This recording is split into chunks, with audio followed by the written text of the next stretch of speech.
थाने में नई नई आई थी। मेरी भर्ती को अभी 15 दिन भी नहीं हुए थे कि मुझे यहाँ नई नई चीजें देखने को मिली।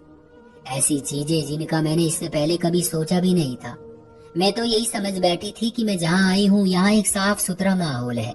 यहाँ पर मैं जुर्म के खिलाफ खुलकर मुकाबला करूंगी और कानून को लागू करने में मदद करूंगी। लेकिन यहाँ आकर जो कुछ मैंने देखा, इसके बाद तो मुझे इस जगह से ही नफरत हो गई। लेकिन इससे पहले मैं आपको अपनी कहानी जरूर सुनाऊंगी। कहानी मेरी देसी घी से ही शुरू हुई थी। मुझे यहाँ पर आए हुए 15 दिन भी नहीं हुए थे कि मैंने देखा एक औरत बड़ी सी चादर ओढ़े थाने के अंदर आ रही है। उसके पास और कोई चीज नहीं थी, सिर्फ एक बड़ी सी कैन थी। मुझे लगा कि शायद ये स्टाफ की औरत है, लेकिन ये तो कोई बाहर की औरत लग रही थी। इसके पास यूनिफॉर्म भी नहीं थी, न ही कोई और चीज थी, बल्कि एक आम सी घरेलू औरत लग रही थी। मैंने देखा उसके पास एक बड़ा डब्बा मौजूद था। डब्बा क्या था, बल्कि एक कैन थी जिसमें इसने तेल जैसी कोई चीज उठा रखी थी। फूली सांसों के साथ जब उसने ऑफिस में कदम रखा तो मुझसे कहने लगी, मैडम जी ये लो, मैं 5 किलो देसी घी ले आई हूँ। ये अगले 5 दिनों के लिए काफी होगा। आपने कहा था कि रोज 1 किलो घी पहुँचा देना, लेकिन ऐसा करना मेरे लिए मुमकिन नहीं है। मैं रोज तो आ जा नहीं सकती, ये बात आपको भी पता है। उसकी बात सुनकर मैं चुप हो गई थी और हैरानी से उसे देखने लगी, क्योंकि आज से पहले तो मैंने यहाँ देसी घी का नाम नहीं सुना था। देसी घी का नाम सुनकर मेरी थोड़ी थोड़ी बचपन की यादें याद आ गई, जब हमारी दादी हमें देसी घी के साथ रोटियां दिया करती थी। हम वो रोटी की चूरी खा लेते थे। लेकिन आज तो ये औरत 5 किलो देसी घी लेकर आई थी। तुम ये किसके लिए लाई हो? मैंने उससे पूछा तो वो मुझे देखने लगी, जैसे उसे अंदाजा हो गया हो कि ये बात मुझे नहीं किसी और को बतानी थी। ओहो, लगता है कि यहाँ आप नई नई आई हैं। मैंने आपको पहली बार देखा है। दरअसल ये देसी घी तो मैं यहाँ पर हर महीने लेकर आती हूँ, लेकिन वो बड़ी मैडम को देती हूँ। उन्होंने ही ये मुझसे मंगवाया था। अब तो मुझे आदत हो गई है मुफ्त में घी देने की। वो ये सब बातें कहकर वहाँ से निकल गई। मैं हैरान हो गई कि इस बेचारी औरत से मुफ्त में 5 किलो देसी घी क्यों मंगवाया जाता है। कोई तो वजह होगी बेचारी की। इतनी सारी मेहनत बर्बाद हो जाती है। मुझे दिल में बहुत अफसोस हुआ था। मैं समझी कि शायद ये स्टाफ के खाने के लिए होगा। थोड़ी देर के बाद जब चाय का वक्त हुआ तो हमें चाय ला कर दी गई। मैंने बड़ी मैडम से पूछा कि वो देसी घी जो आया था वो कहीं दिख नहीं रहा। एसपी मैडम मेरी बात सुनकर जोर जोर से हंसने लगी। तुम्हें क्या लगता है मैं तुम्हें यहाँ देसी घी के साथ चूरी बनाकर खिलाऊंगी? उनकी हंसी मुझसे बर्दाश्त न हुई। तभी मैंने कह दिया, नहीं, वो एक औरत यहाँ देसी घी का डब्बा लेकर आई थी तो मैं इसलिए समझी कि शायद हमारे लिए लाई होगी। अरे नहीं, हमारी ऐसी किस्मत कहाँ, उन्होंने बड़ी हसरत से कहा था। और फिर उनकी नजर सामने मौजूद जेल पर पड़ी, जहाँ पर एक औरत बैठी हुई थी। वो औरत मैडम से नजरें मिला रही थी और मैडम जी भी उसे गौर से देख रही थी। मैंने उनकी नजरों का पीछा किया तो मेरी नजर जेल की तरफ गई। मेरी नजर एक बहुत खूबसूरत लड़की पर पड़ी थी। लड़की तो इतनी खूबसूरत थी कि मैं भी देखती रह गई थी। आज से पहले मैंने इतनी खूबसूरत लड़की नहीं देखी थी जो मैंने इस थाने में देख ली थी। मुझे उसे यहाँ देखकर हैरत हुई थी। मैं अपने मुंह पर हाथ रखे उसे देखने लगी। मैडम, ये लड़की तो बहुत ही खूबसूरत है। ये तो किसी अच्छे घर की लगती है, तो इसे जेल में क्यों रखा गया है? मेरा मतलब, क्या जुर्म है इसका? मैडम जी ने मुझे घूर कर देखा और कहने लगी, मुझे अंदाजा नहीं था कि तुम एक दिन में इतने सवाल पूछती हो। पहले देसी घी पर पूछताछ की और अब इस लड़की पर। बस तुम्हें जितना काम दिया जाता है उतना ही किया करो, ज्यादा टीचर बनने की जरूरत नहीं है। मैं सुनकर हैरान हो गई थी। मैंने भला कौन सी टीचर वाली बात कर दी थी? लेकिन फिर भी मेरा सवाल करना मैडम को पसंद नहीं आया, तो मैं चुप हो गई। अभी मैंने चाय खत्म नहीं की थी कि किसी के चीखने की आवाज सुनाई दी। हम सब बाहर की तरफ देखने लगे, जहाँ 2 फीमेल कांस्टेबल एक खूबसूरत लड़की को पकड़कर थाने की तरफ ला रही थी। मैंने उसे देखा तो मेरी तो जैसे हैरत की इंतहा न रही। उस लड़की के बाल सुनहरे और आंखें नीली और जिस्म बेहद पुरकशिश था। लगता था कि ये किसी फिल्मी हीरोइन की बेटी है।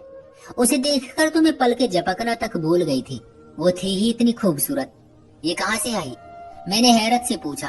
तो एसपी मैडम ने मुझे घूर कर देखा तो मैडम जी उठकर खड़ी हो गई उस लड़की का वेलकम करने के लिए। आइए आइए, ऐसे चोरों की जगह इसी जेल में है। हमारी जेल ऐसी औरतों को बहुत अच्छे से ठीक करती है।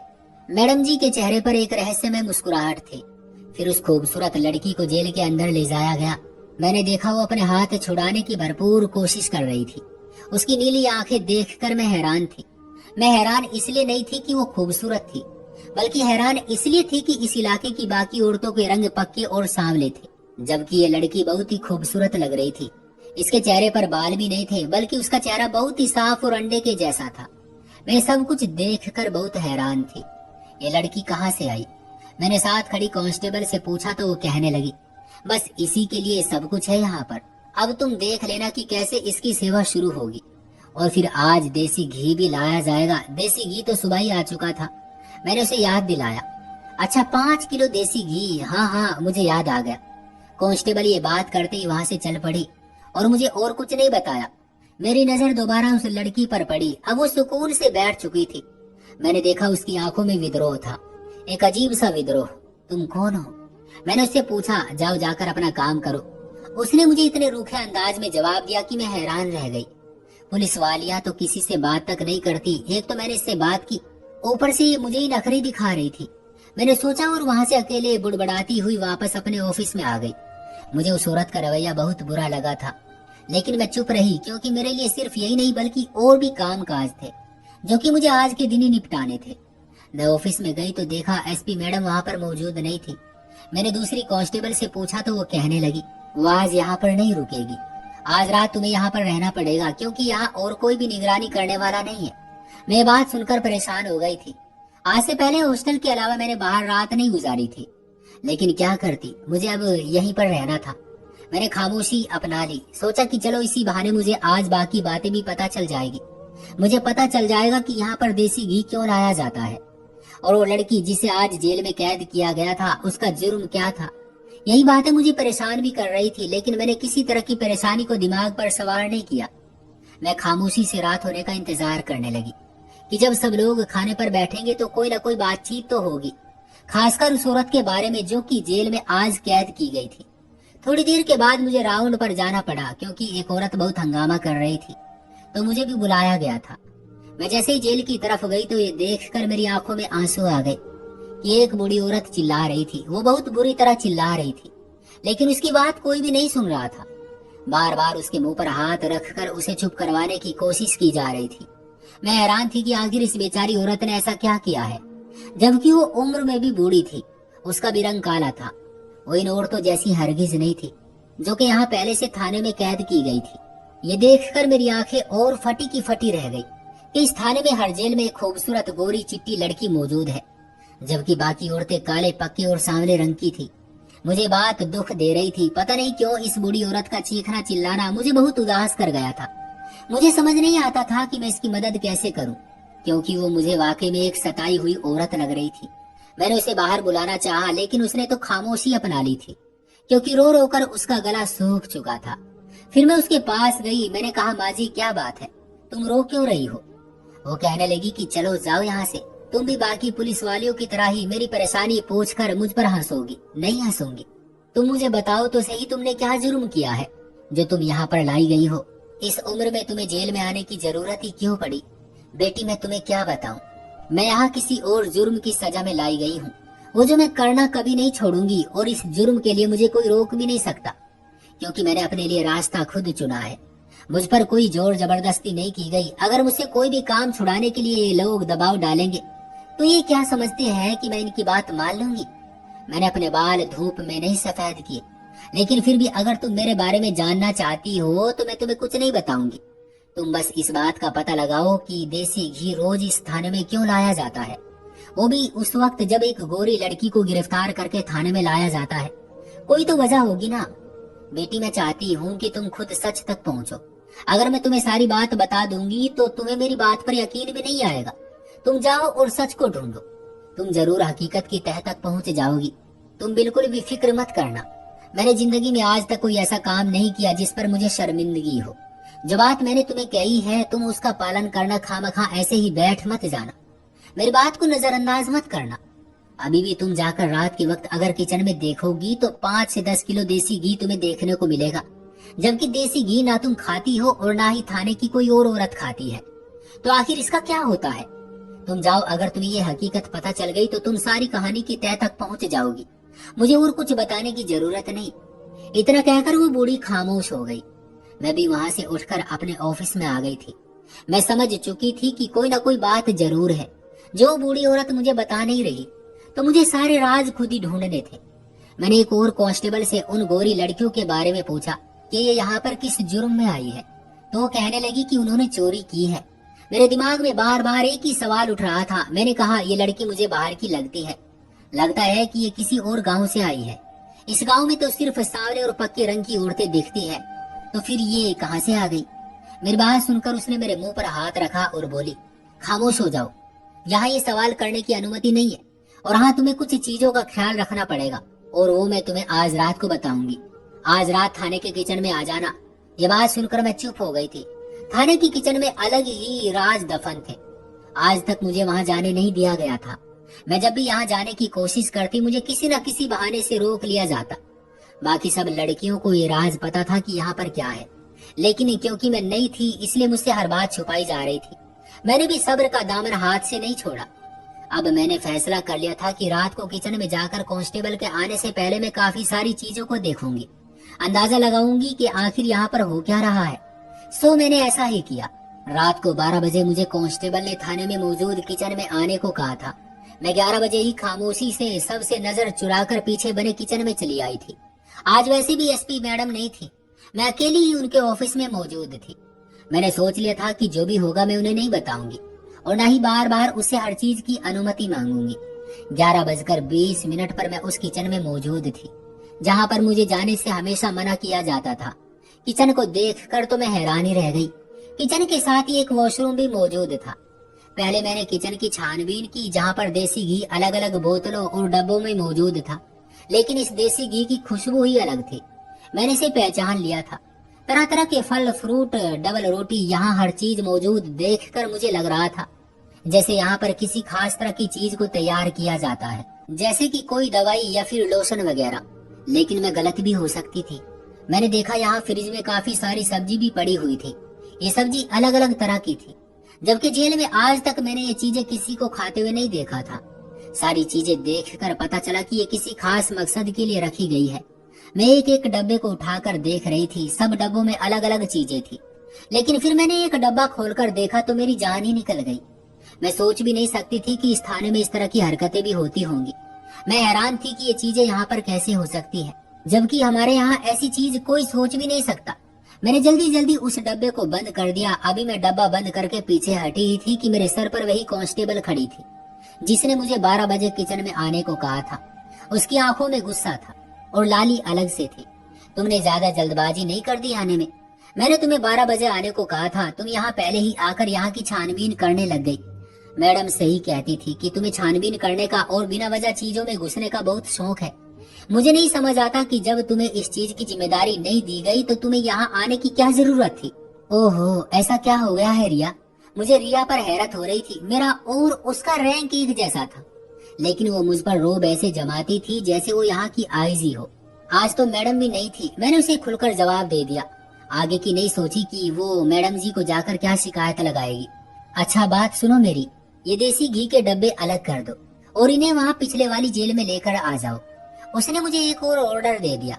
अब मैं उसकी कोई बात मानना तो नहीं चाहती थी, लेकिन अब मुझे देसी घी की हकीकत जाननी थी, क्योंकि उस बूढ़ी औरत ने मुझे यही कहा था कि जब तक देसी घी की हकीकत तुम्हें पता नहीं चलेगी तो तुम कभी भी हकीकत तक नहीं पहुंच सकोगी। मैंने देसी घी के डब्बे उठाना शुरू कर दिए। मैं एक मजबूत जिस्म की मालिक थी। मुझे इन चीजों से फर्क नहीं पड़ता था कि मैं वजन उठाऊं या फिर ज्यादा देर तक चलती फिरती रहूं। मैं वजन उठाकर आगे बढ़ी। फिर रिया भी मेरे साथ साथ चलने लगी। हम लोगों ने जाकर एक जेल में देसी घी के डब्बे रख दिए। वैसे रिया, इन डब्बों में क्या है? मेरा मतलब देसी घी तो होता ही है, लेकिन ये डब्बे यहाँ पर क्यों लाए जाते हैं? मेरी बात सुनकर रिया हंस पड़ी और बोली, लगता है कि तुम्हें किसी ने खास ड्यूटी दे रखी है कि तुम्हें किसी हकीकत से पर्दा उठाना है। मैं उसकी बात सुनकर चौंक गई थी। दिल में शर्मिंदा भी महसूस हुई और मैं डर भी गई कि इसे मेरी बात का कैसे पता चला, जबकि मैंने रिया से कभी भी ऐसी बात नहीं की थी। बस तुम इस जेल में बाकी डब्बे भी लाकर रख दो और हाँ, यहाँ पर एक अच्छा सा बेड भी लाकर डाल दो। रिया ने मुझे एक और ऑर्डर किया था। बेड अकेले उठाना तो मुझे नहीं आता।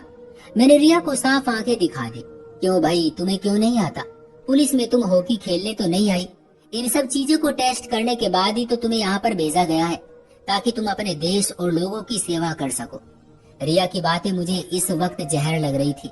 पर मैंने सोच लिया था कि मैं इसको अपने खिलाफ नहीं करूंगी। मैंने कहा चलो ठीक है, मैं बेड खुद से घसीटने की कोशिश करूंगी। लोहे का बेड था, खुशकिस्मती से मैंने उसे आसानी से खींचकर उस जेल में लगा दिया। फिर उसके ऊपर सफेद रंग की चादर भी बिछा दी और तकिए भी लगा दिए। मुझे समझ नहीं आ रहा था कि जेल के अंदर ये सब करने की जरूरत ही क्या है, जबकि जेल में तो कैदियों को सजा के लिए लाया जाता है। पर मेरी बात किसे समझ आती थी। खैर, मुझे जहाँ तक कहा गया मैंने वैसा ही किया। देसी घी के डब्बे बोतलें एक तरफ रख दी और दूसरी तरफ मैंने तकिए और सफेद चादर बिछा दी थी। चलो बाकी इंतजाम मैं खुद कर लूंगी, अब तुम जा सकती हो, रिया ने मुझे धक्का देकर कहा था। नहीं, कोई बात नहीं रिया, मुझे एहसास है कि तुम पूरा दिन कितना काम करती हो, तो मैं तुम्हारे साथ ही रह लूंगी, मैंने रिया को मक्खन लगाते हुए कहा, ताकि वो मुझे अपने साथ रखे और मैं भी उस हकीकत से पर्दा उठता देखूं जिसका मैं इंतजार कर रही थी। चलो ठीक है, तुम भी रुक सकती हो, लेकिन एक बात का मुझसे वादा करो। रिया ने मुझसे वादा लिया कि ये बात मैं कभी किसी को नहीं बताऊंगी, चाहे कोई मुझसे जितना मर्जी पूछे, लेकिन इस बात को तुम अपने अंदर राज बनाकर रखना। मैंने रिया से वादा कर लिया कि मैं हमेशा ऐसा ही करूंगी। यहाँ पर जो कुछ भी होगा मैं किसी को नहीं बताऊंगी। इसलिए रिया ने मुझे दूसरी तरफ बैठने को कहा। वो बोली कि बस तुम यहाँ से उठना मत, वरना अगर किसी की नजर तुम पर पड़ गई तो मुश्किल हो जाएगी। मैं चुपचाप कुर्सी लगाकर जेल के बाहर बैठ गई। 2-3 मिनट ही गुजरे थे कि एक अजीब सा शोर शराबा होने लगा। लड़कियों की आवाजें आने लगी। फिर पलटकर जो मंजर मैंने देखा, मैं उसे देखकर हैरान थी। वो मंजर ऐसा था कि कोई भी औरत देखे तो उसकी आंखों में आंसू आ जाए। मेरा दिल जोर जोर से धड़कने लगा था। ये थाने और कानून की जेलें तो लोगों को सजा देने के लिए होती हैं, पर यहाँ ये क्या हो रहा था, मैं सोच भी नहीं सकती थी। फिर उन देसी घी के डब्बों का भी राज खुल गया। जब उन बोतलों से ढक्कन उतारा गया तो मैं ये देखकर हैरान रह गई थी कि वो देसी घी नहीं बल्कि एक दूसरी चीज थी। मैं उस चीज का नाम भी नहीं लेना चाहती, समझ तो आप गए होंगे। खैर, मैं फटी फटी आंखों से वो सारा मंजर देखती रही, यहाँ तक कि मेरे मुंह से दबी दबी सी चीख निकली। और वहाँ इतना शोर था कि मेरी चीख तो क्या, अगर मैं रोना भी शुरू कर देती तो किसी को समझ ना आता। मैं वहाँ से बोझल दिल के साथ बाहर निकली। मुझे खुद पर शर्मिंदगी हो रही थी कि मैं एक ऐसी जगह पर नौकरी कर रही हूँ जहाँ ये सब कुछ होता है। मेरे दिल में बहुत सारी बातों का मलबा था जो मैं कहीं ना कहीं गिराना चाहती थी। मैं चाहती थी कि मैं किसी से बात करूं। मैंने पूजा पाठ की और ऊपर वाले से मदद मांग कर सो गई। सुबह उठी तो मेरे दिमाग में बहुत सारे ख्याल आ रहे थे। मेरी एक सहेली थी जिसके बाबा आर्मी में थे। मैंने सोचा कि क्यों ना ये बात मैं उनको बता दूं, हो सकता है कि वो इस बारे में मेरी कोई मदद कर सके। सुबह उठते ही मैंने अपनी सहेली को मैसेज किया। मैसेज करने के बाद मैंने उसे सारी बात बताई। मेरी बात सुनकर वो कहने लगी कि ये सब तो होता रहता है, लेकिन इसे इतनी सख्ती और व्यवस्थित तरीके से किया जाएगा मैंने कभी सोचा नहीं था। ये बात बाबा को बतानी पड़ेगी, तुम फिक्र मत करो। सुबह को मैंने ये बात उसे बताई तो 2 दिन के बाद जो वाक्य हुआ, उसने सब लोगों की पोल भी खोल दी और वहाँ से होने वाली इस बुराई की जड़ को भी खत्म कर दी। एक काले रंग की गाड़ी थाने के बाहर मौजूद थी। फिर हर जेल में मौजूद उन गोरी लड़कियों को अलग किया गया। उन्हें खास मकसद के लिए लाया गया था ताकि ये यहाँ की शरीफ औरतों में बेहयाई फैला सके और देसी घी के नाम पर शराब पी सके और बाकी लोगों को भी इस नशे में शामिल कर सके। उन सफेद चमड़ी वाली लड़कियों को एक एक करके काली गाड़ी में बैठाया गया और फिर वो गाड़ियां कहाँ गई हम नहीं जानते, क्योंकि उन गाड़ियों को चलाने वाले इस मुल्क के रक्षक थे। उन गाड़ियों के जाने के बाद एसपी मैडम ने मुझे घूर कर देखा। तुम में से किसी ने शिकायत की है? मैडम, हमें क्या जरूरत है शिकायत करने की? उन लोगों की तो छोटी से छोटी चीज पर नजर रहती है। शहर में किस दुकान पर क्या बेचता है ये तक भी उनको पता है। तो फिर उन्हें ये कैसे ना पता चलता कि इस थाने में इतनी बड़ी बेगैरती और बेहयाई फैलाई जा रही है, वो भी यहाँ की शरीफ औरतों में। और वो चुप रहते। मेरी बात सुनकर एसपी साहिबा ने मुझे इस तरह देखा जैसे वो मुझे खा जाएगी। मनूस, हमारी भी रोजी बंद करवा दी तूने। और फिर उन्होंने मुझे गुस्से से देखा। अगर आपको पता चल ही गया है कि ये काम मैंने किया है तो फिर ये समझ लो कि मैं और क्या क्या कर सकती हूँ। मेरी इस बात ने उन्हें डरा दिया। इसके बाद एसपी मैडम ने मुझे धमकाने की कोशिश नहीं की, क्योंकि वो जान गई थी कि मैं एक मामूली कांस्टेबल नहीं हूँ। मेरी जबान लंबी न सही, लेकिन मेरी बड़े बड़े लोगों तक पहुँच है और जो सच बोलता है उसे किसी चीज का डर नहीं होता। तो दोस्तों, ये थी हमारी आज की कहानी। आपका क्या कहना है इस कहानी के बारे में? कमेंट करके हमें ज़रूर बताएं। वीडियो को लाइक कर दीजिए और चैनल को सब्सक्राइब करके घंटी को दबाकर ऑल पर सेट कर लीजिए ताकि आने वाले वीडियो आपको तुरंत मिले। मुझे दीजिए अगली वीडियो तक इजाज़त, तब तक के लिए धन्यवाद।